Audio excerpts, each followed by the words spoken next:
Okay, I think it's going. Well, welcome everybody. So, just a little bit of context. Like Kayleen sent to you, December is going to be kind of post high school planning slash different pathways of success. So that will be like our theme that we go into for December. So we thought we'd gather a couple of you who we will see, but maybe have some different pathways you took, and just have a conversation. And this will hopefully be something to engage with during our family groups. Um, so students and mentors can watch it together and kind of facilitate a conversation after that. Um, we're going to try to keep it short, like 20, 25 minutes. I am not the best at keeping things concise. So need all y'all help on keeping things concise, and then also kind of following what we do in social work school. It's called stepping in and stepping out. So if you feel like you haven't spoken up yet, uh, try your best to kind of step into the conversation. And then if you feel like you've been talking, um, try to step back and let other people chime in so we can get all of this good wisdom. Um, yeah, so to start, how about we go around and we do our names, pronouns, what community you're with CFY. So either you're on Wednesdays or Tuesdays, or both, I guess, for Matt and I. Where you currently work, or your job title, or both. And then, since we're going to talk a lot about work and school, what is one restful activity you do for yourself? And I will get started. And then I'll popcorn to somebody else. I'm Sam. I use she, her pronouns. I am with both communities since I am a staff member slash intern. So both Tuesday and Wednesday have hopefully seen my face. And then I'm currently getting my master's in social work at the University of Washington. So my job right now is pretty much full-time student, and then interning here at CFY. And then I like to cook when I have the time, and that's usually like very restful for me. And I will pass it on to April. Hey, I'm April, she, her pronouns. I'm with the Wednesday community. I work for American Rivers, and my job title is River Restoration Project Manager. What were the other things? Oh, one thing I like to do for peaceful. Yes, I also like to cook. I like to play music. And really, I like to recreate outside. I find that that provides me with a lot of peace. Awesome. And then April, you can just pass it on to somebody Oh, else. pass it on to Nari. Sweet. Hi, my name is Nari. My pronouns are she and her. I currently work at a brewery in Ballard called Fair Isle Brewing. I'm a Jane of all trades, kind of do a little things here and there, but I'm mostly behind the bar. So talking with customers, engaging with them, and then a little bit of production here and there as well. And what I do to find peace, I try my best to meditate whenever I get the chance to, be a bit more mindful, just taking like even a minute break. Cooking is something that I like to do when I have time. And when the weather is nice, I try to be outside and walk. I like walking a lot. It's that to me is just, I can just completely zone out. But I will popcorn it to Jonathan. My name is Jonathan Hauser. I use he, him pronouns. I am part of the Tuesday community.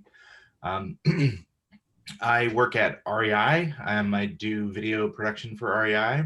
My title is director cinematographer, so I do camera work and some directing of social pieces and some campaign work. Things I do to kind of zone out are I love to backpack and hike. and I have an old car that I've owned for decades. Was my first car that I purchased that I'm currently restoring. So it's something that I can kind of narrow down to a very simple problem and work on different aspects of it, and it allows me to completely like forget about all my things that are going on in my brain.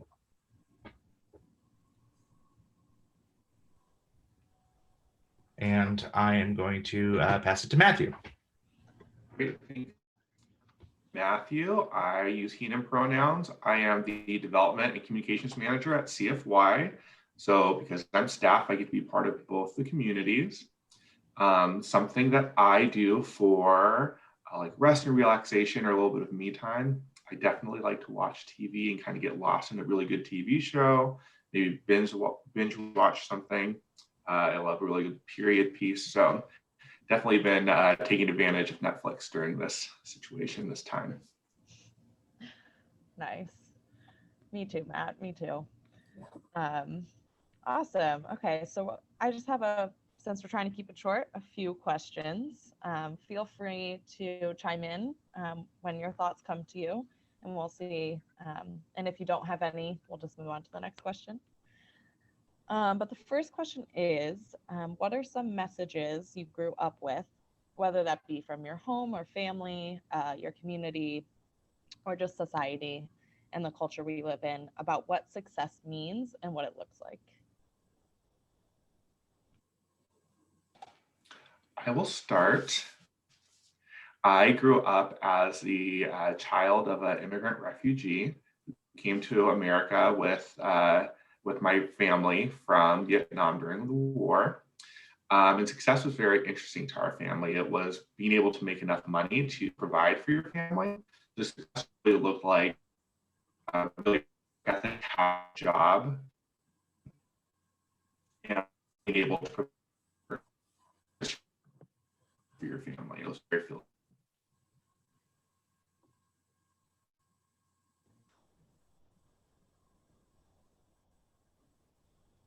Matt, I think you might be frozen. Am I frozen? A little bit. It's a little choppy. Are you able to?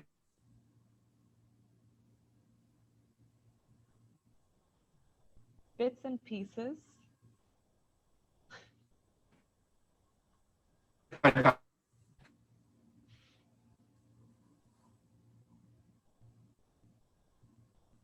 All right. Does anybody have some thoughts? And we can come back to you, Matt, if the internet people figure it out. Oh, and awesome, Alejandro's in here. This is a good time. Hey, Alejandro.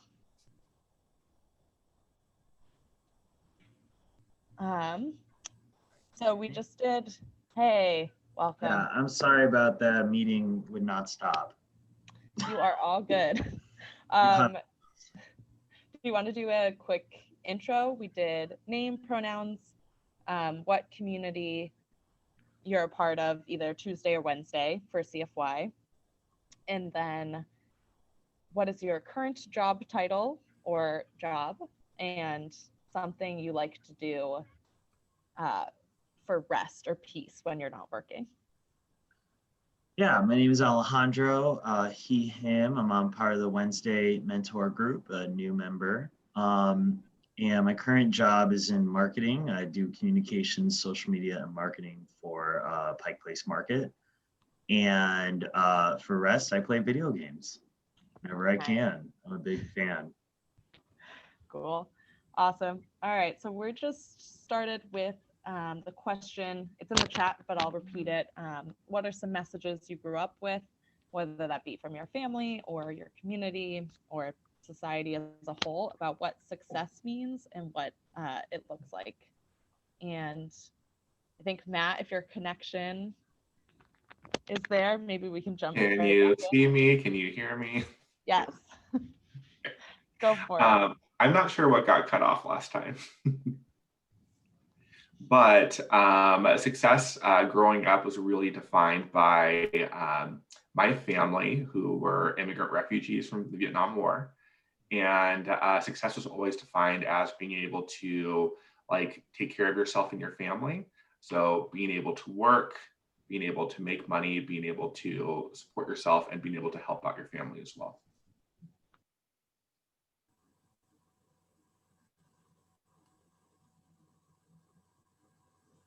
I would say success for us was kind of similar. A lot about family support was always very important to us. But I think for my parents too, they were also first generation, or I'm first generation here. So a lot of it was just the excitement of being able to kind of have the life that their family couldn't have. So, we were always really excited. We were very proud of the things we could buy and the things we did have. So definitely I'm from one of those families where like dropping your phone or something was seen as like, why would you drop your phone? We worked so hard for that. So, which is an okay way of thinking about it, but it's that very material based, like finding what we have kind of mentality. Yeah, I can kind of go on with that same, I guess, wave of being an immigrant, and also my parents being immigrants from Korea. Success to them was, or is just more like supporting each other, but more in like in a financial way of being like, this is what we can get and this is how we're going to get it.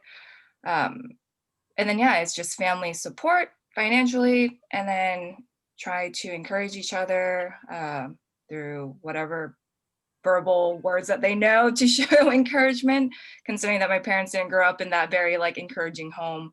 And so it's, to them, was just more, like financial success. Yeah, that definitely, well, it resonates. I was second, third generation respectively, Scotch, Irish, and Norwegian from immigrants that came over. So it was very much like work hard, like you work hard for everything you have, like nothing is handed to you. There wasn't a lot of like expectations or complaining about stuff we didn't have, even though it was pretty obvious we didn't have what a lot of other people did. So I think it was really important, the messages I received from not just my family, which was like, you do need to make money and support yourself and all that. One really important message was I was never treated differently because I was a girl or told I was less than or could do less. From my broader community, I received so many good messages, which was literally like, you can do anything you put your mind to, and just have fun. Like, make sure you're doing what brings you joy and what you care about, not just, trade the hours of your life for material things and money.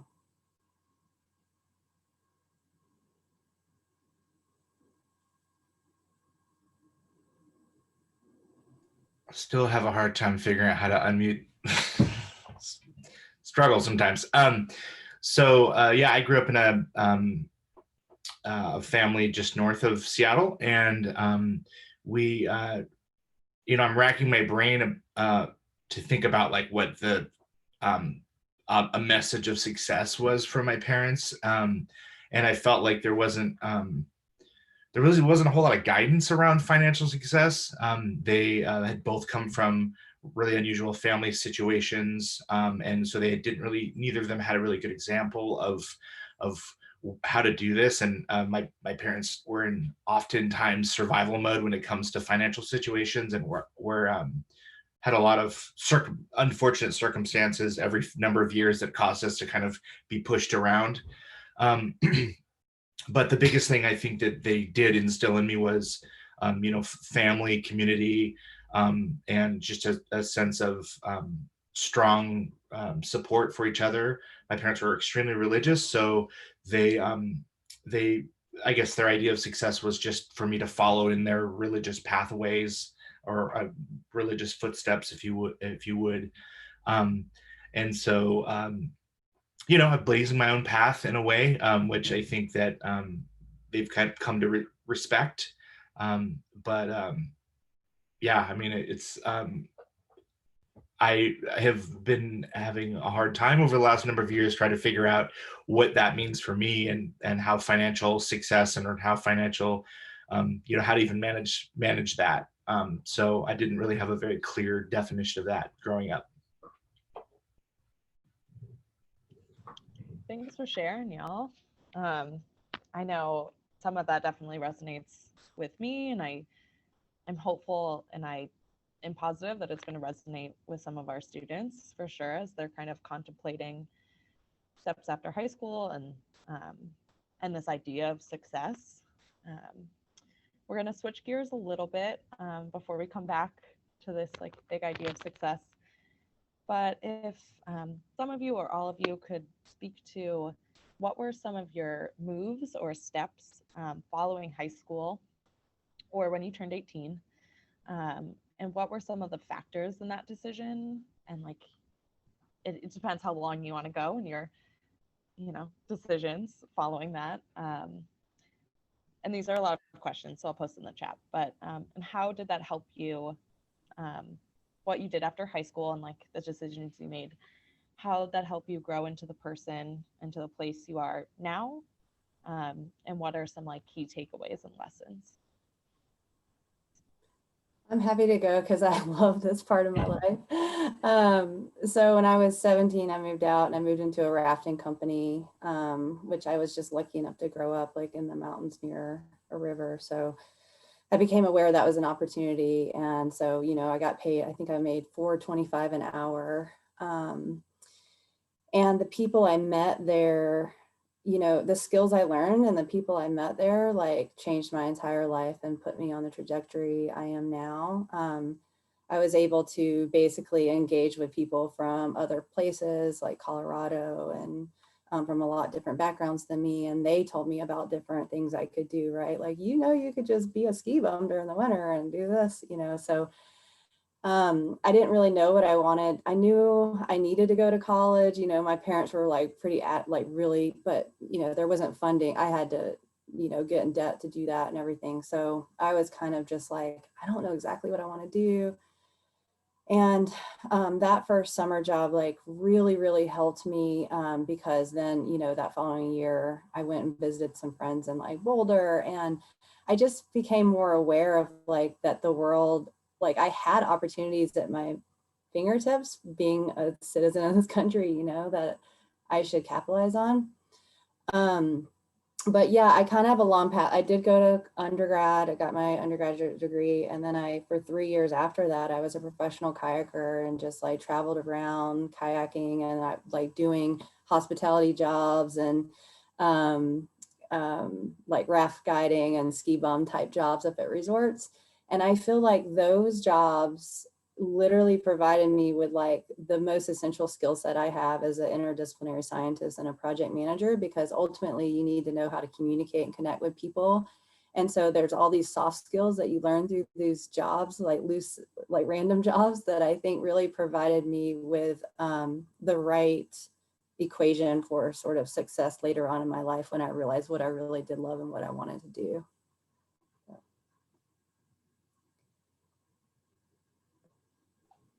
I can kind of piggyback on that theme of, working odd jobs to kind of pick up on skill sets and how that kind of propels you forward. I grew up in a really affluent area in Southern California in San Diego, where everybody was expected to go to college. And I also grew up in an Asian household where you should go to college, especially, having a father who was extremely educated, Juris Doctor, and then having a mom who didn't have that same opportunity and worked at the same job since I was born until she retired. And so it's kind of like go to school or, like go to work, support yourself, no matter what that is. School was not for me. And I tried and I attended community college. And then I withdrew or dropped out, and then I try again and I withdrew and dropped out. And it just didn't fit in. I just did not learn well in that environment. But I knew that if I was going to get anywhere, I'd have to just work a little bit harder to get to where I wanted to be. I use this metaphor of like going to college and maybe getting your bachelor's will get you to the 10th floor, getting your master's will take you another 5 floors. And I just have to start running up the stairs. And by the time I get to the 10th floor, maybe that person who went to college and ended up at the 10th floor had already started climbing their stairs too. So I will get to where I want to be. I will just have to start climbing those stairs and doing a little bit more work. But along the way, I got to see a lot of different floors that maybe somebody didn't stop at while getting to a higher level in their career and their education.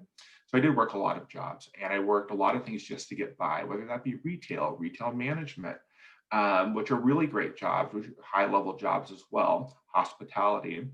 And it was while working in these jobs that were extremely front-facing, dealing with a really big, and diverse crowd of people, that I started volunteering in places that I wanted to be working in, things that I felt were a service to others. I started working or volunteering in like a political atmosphere, and then finding where would my niche within that environment be. And it was really customer / salesy. So it was very good for fundraising and finance.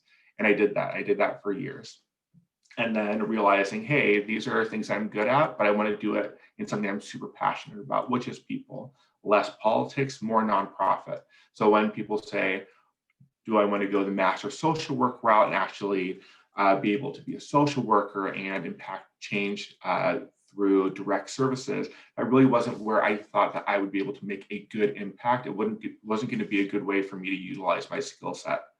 And so I was able to realize that nonprofits, just like any other business, really has, a full plethora of operations. And so I found that fundraising and communications and development work were how I could go ahead and use my skill set. It's something I'm passionate about, like youth serving work.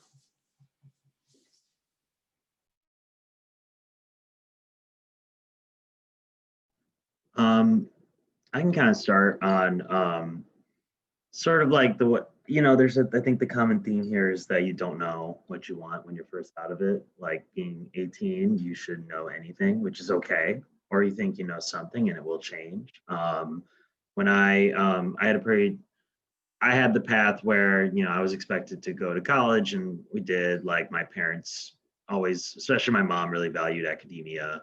And so I was always really good at school, but I got really bored of it during undergrad, and I started kind of really wanting to get into the professional world as soon as possible. So I've hopped very many office jobs. I've tried office jobs in education, office jobs in advertising, office jobs in nonprofits.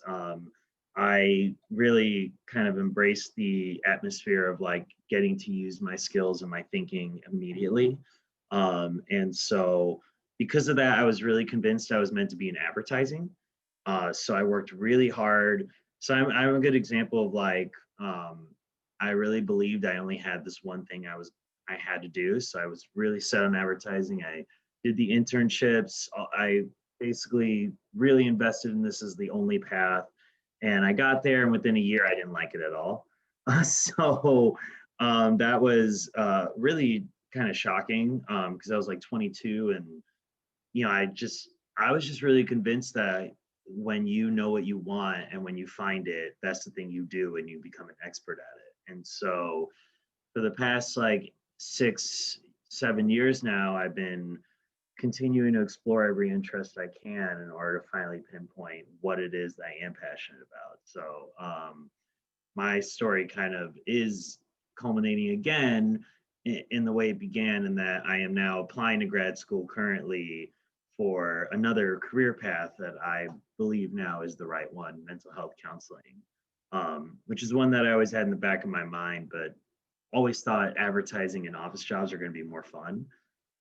So I just serve as the example. Like, you think you're going to do something, you think one thing is your path, and it will change no matter whether you like it or not. For me, it was less circumstantial and very much like listening to myself and seeing how bored I got in advertising, or how the atmosphere was really difficult to wade through. And then, I continued to try other marketing jobs in other places until recently I just had to realize this just wasn't my fit. So kind of demolishing what has been my career development for the past 5-7 years to start a new one, because I know that I'll be happier if I try again.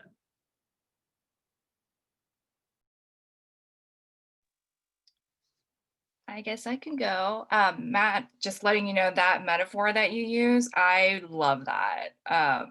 It's just resonates very well. I guess after I graduated from high school, I went straight to college, and that was something that my parents pushed for because they never got that college education. So they just thought, well, we're in America, we're going to do it. You have the means, we're going to send you off. I went and had no idea what I wanted to study, had no idea what I wanted to do. Um, and then was kind of in the mindset of like, well, I need to make my parents proud. So I'm going to finish, college or undergrad in 4 years. I'm not going to change my major. So I declared my major in sociology at the age of 18 and just went straight through. And my senior year of college, I had no idea what I wanted to do, just completely confused, lost. But I knew that like through my program, I was just always like volunteering, and I knew that that was something that I enjoyed doing. And most of it was centered around women and children. And so then after I graduated, I had a few friends who were actually living in Korea and mentioned that like, hey, this is it's really fun. You should consider coming out here. I said, okay, I guess I can. And then I went and I freaking loved it. I initially was going to stay for like 1 year. I went to actually study Korean because I was illiterate in the language, and then fell in love with the country. And it is my home country, just like growing up visiting as a child. It's so different when you're actually visiting because you want to. And so I wanted to stay longer and found an opportunity to teach English. And I did that for a good 4.5 years and loved the children. And I just liked being in that classroom environment, just kind of like, playing with the kids. And like, they taught me a lot, showing me that like, they're just like mini humans, like, their brains are sponges. And anything that you say can definitely, kind of motivate them and change their perspective and vice versa.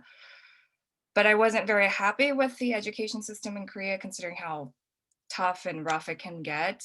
And so I switched into hospitality and did service industry, worked at a brewery in Korea, and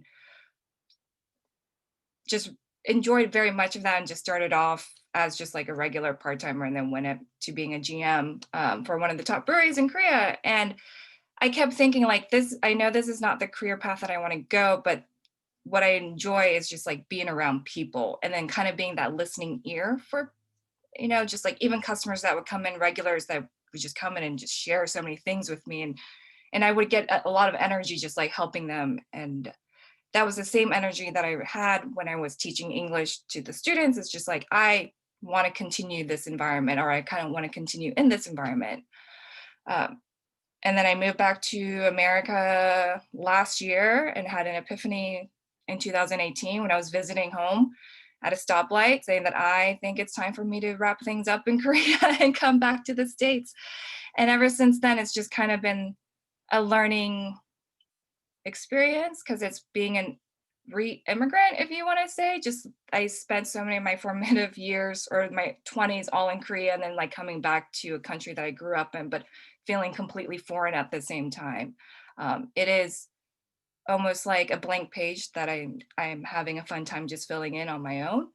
I feel like I went off tangent here, but it is kind of going back to, what Alejandro said too, like I want to go back to graduate school and just be a little bit more aware and knowledgeable about like the world that we live in America, I guess, and just wanting to go back into school for social work, and then just kind of hone in on that. And I think youth empowerment is just something that just resonates really well with me. But yeah, that was a lot. There was so much good stuff in that, Nari. Thank you. And Jonathan, I'm going to give you a chance to answer this question, but as I said, our time is short together. I am full of intrigue, and I hope this like really starts conversations in your family group. And the students and other mentors get to ask you all more questions.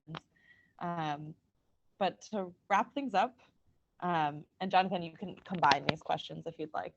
I just want to hear everybody's kind of either last tidbits of wisdom, or how has the idea of success changed for you now, and like how you would yourself define it. So yeah, we can start with Jonathan, so you can combo those questions. Yeah, that's our last question, and then we'll just wrap up.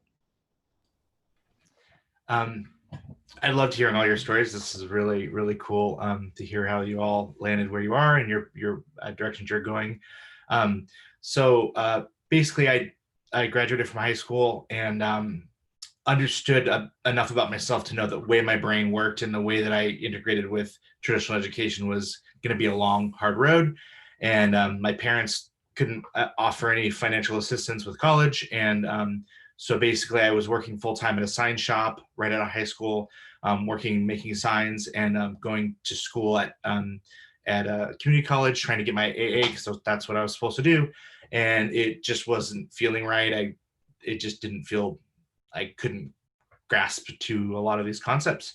And so I ended up getting involved in the Seattle film community, going to these little Super 8 viewings and learning about a film school in Seattle that you could take night classes. And so I just started taking night classes at the age of 19 and just becoming obsessed. I always loved making movies. And so I just became totally obsessed and driven with learning more about film and how it was made and how the cameras worked. And through that, I went to some film sets and saw some really cool big things, like, you know, Civil War battle recreations, and being on set and watching all the special effects and stuff. And there was a moment where I walked up to a camera and looked at the label on the camera and saw where it was being rented from, and then I looked it up, went to the rental house and asked them how I can be a part of what they did. And so the owner just like showed me how to load film, and I just sat for 2 weeks loading film after work and learning how to load movie cameras.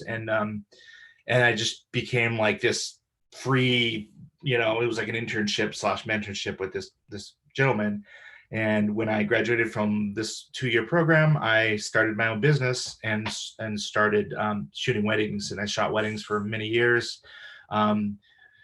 Made my own spin on it to make it fresh and interesting. And then from there, I just started freelancing. And I always knew that I was moving more towards arts because I, didn't have a degree, and it was something I had control of, my own business and through arts. And so, from there, I just started shooting music videos, feature films, little bad corporate videos, and then eventually started shooting for REI, and I got a job there. So I've been doing that since.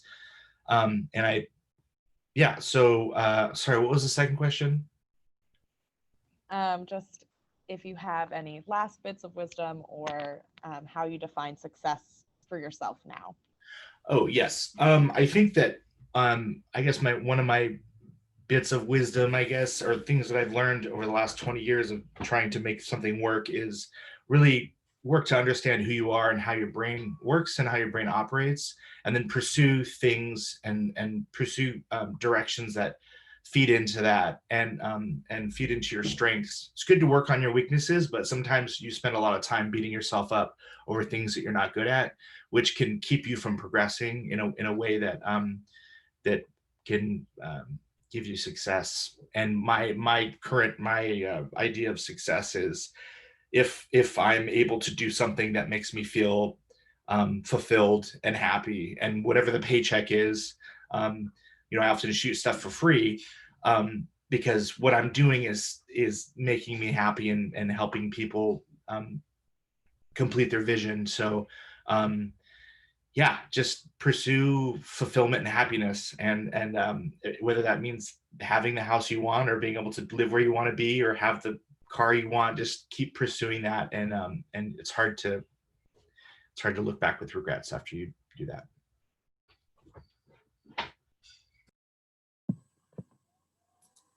I'm gonna go with tidbits. I heard this saying the other day, it's change is a matter of faith. It's certainty is a matter of faith and uncertainty is a matter of fact. And that really hit me in a place. I was like, yes, that is life, really in a nutshell. So I think my kind of advice would be to not be risk averse, to seize opportunities when they present themselves. Don't let fear hold you back. Put yourself in new places with different types of people, and you'll learn so much from that that will teach you about yourself and provide you with all kinds of career opportunities as well.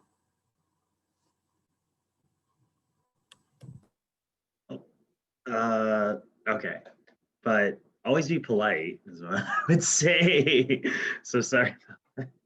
No, but jokes aside, I would say just be prepared to start over a lot. I think that a lot of what I've learned in the past 10 years is just that every time I think I know something, it will change. Like we keep talking about, change is kind of inevitable, especially in the 20s. And a lot of us, our culture drives us to be really fast consumers, really fast producers. Like we need to know who we are and be that person. And I think every single person here is here to tell you, like, no, even if you try as hard as you can to be the person you think you should be, it just won't happen. So be prepared to start over and enjoy starting over. You know, I actually dabbled in video production for a while, and it was really fun and I really enjoyed it, but it wasn't my path. So I had 3 years, I was just thinking about that when Jonathan was saying, like, I had that moment where I thought that was my path and it wasn't. And we all will have those moments, and that's okay, because it was cool that I tried it for a couple of years, but I knew it wasn't my passion. And so go ahead and try things, because when you do find that passion, it fits like a glove.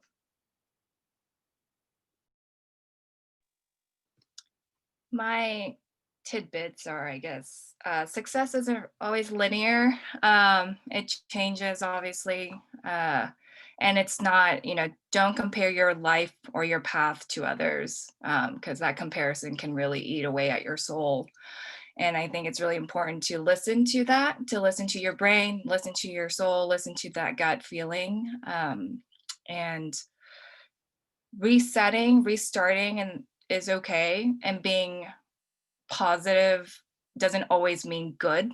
And I think that's really important, because we think of positivity as always just like a good outcome, or it's this or that, but no, it could be bad. It could, and then that's okay. And then just accepting your own life path, and just knowing that when you just to, I guess, really appreciate the process that you're going through.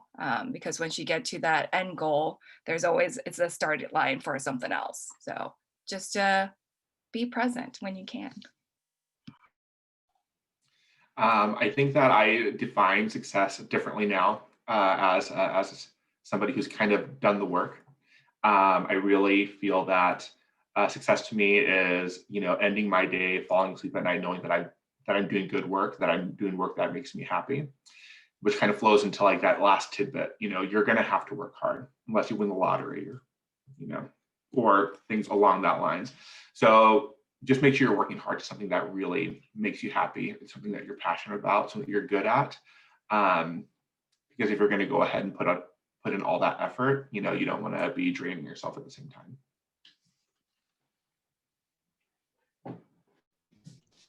Amazing. Wow. I feel like I've been feeling very disconnected from grad school, and this has just made me re-energized and like think about success in a different way. So I hope everyone who's watching kind of gets something from this, and I think that they will. I want to thank you all for your time, especially during these busy 3 days before the holiday season. So thank you. Enjoy the rest of your days. Thank you. Everybody. Thank you, guys. Happy Thanksgiving week. Yes. Thank you. Bye.